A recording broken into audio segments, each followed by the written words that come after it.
Hey, good afternoon, everyone. Hope everyone's having a good day. Wednesday, hump day, so halfway to the weekend. Just wanted to chime in on something going on in the news right now, today especially. This is a headline from the Baltimore Sun today. Baltimore approves more than $13 million financed by Pugh's donors firm amid call for probe of his deals. For those of you who don't know the backstory behind this, a man named J.P. Grant and his firm have several contracts with the city, and he had been mentioned or involved in the indictment with Mayor Pugh. More recently, there was a call for a review of the contracts that involved his firm with the questionable dealings that Mayor Pugh had with him. And also this week, I know the mayor and the council president have received donations from him, and now today the Board of Estimates approved a $13 million contract. I'm going to read a couple more passages from this Baltimore Sun article. In a criminal plea deal prosecutors and Pugh agreed to last month, prosecutors allege that Grant gave $164,000 to Pugh for her self-published children's books over the course of several years and while he was in business with the city, despite knowing that she was funneling some of those funds into her home and political campaign. They allege Grant made such contributions during the lead-up to the 2016 primary and general elections for mayor, despite having already made the maximum individual contribution he could make to the Democrats' campaign. Another passage, Davis, this is the Andre Davis, the city's top attorney, said he and others are constantly monitoring contracts and will pay close attention to the allegations against Grant.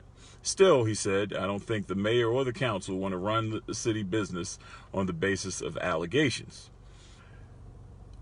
Later that same year, Pugh came to Grant again, this time asking for $100,000 for a new house in which to entertain as mayor, prosecutors alleged. Again, Grant provided a check, writing book donation in the memo line, even though he understood Pugh would use some of the money to buy the house, prosecutors wrote. Grant had already contributed the maximum legal amount an individual can give in a campaign. The concern we have here is not that J.P. Grant did anything illegal. We don't know that.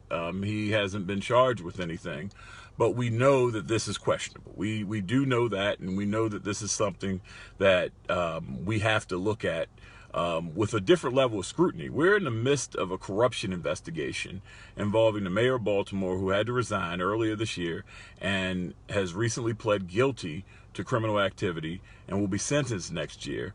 And we have someone who's in that orbit who is getting deals approved while we're in the midst of that. These are things that deserve scrutiny. They deserve an extra layer of scrutiny. And one of the things that I would do as a mayor, as we talk about ethics, is actually have an independent ethics commission that actually has teeth, that has teeth enough to investigate these sorts of things, to review these sorts of things. We would need to add to the Inspector General's office. I think they've been doing a fine job. They've been locating money and waste, fraud, and abuse throughout the city. And it is essentially an office that pays for itself. And we know that there's waste, fraud, and abuse going on. So that office would continue to pay for itself with any additional people that we're putting there.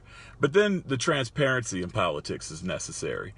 If you're a voting member of the BOE, the Board of Estimates, and you're about to allocate city funding to some entity, whether it's an individual business, and you received a political donation, contribution, or have some business venture with them, it needs to be transparent, disclosed, and public as quickly as possible.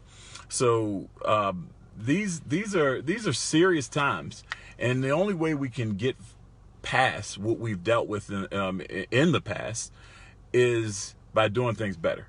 and looking to have a new culture where this is not the cultural norm. When I first heard about it, it to me was a no-brainer. You have to recuse yourself, first of all, if you received a donation from him, and you're calling for an investigation, and we're in the midst of a corruption investigation that the U.S. Attorney's Office has not said is closed and we're finished. We know that there's an ongoing corruption investigation involving politics and businesses in Baltimore. Again, I'm almost at a loss for words, because you would think it's a no-brainer at this heightened time. And the comment from the city attorney, I don't think the mayor or the council want to run city business on the basis of allegation. Well, this is a different allegation. This is not just someone made this statement, this thought. This is a federal indictment where someone is going to prison as a result of the allegations that are listed inside of this indictment. So it's something that we have to really pay serious attention to. So I just wanted to share that, and hope you all have a great rest of your day. But pay attention to this stuff. It's where there's smoke, there's fire, and we need to really pay attention to what's going on with this. We could do better. We should do better. Thank y'all.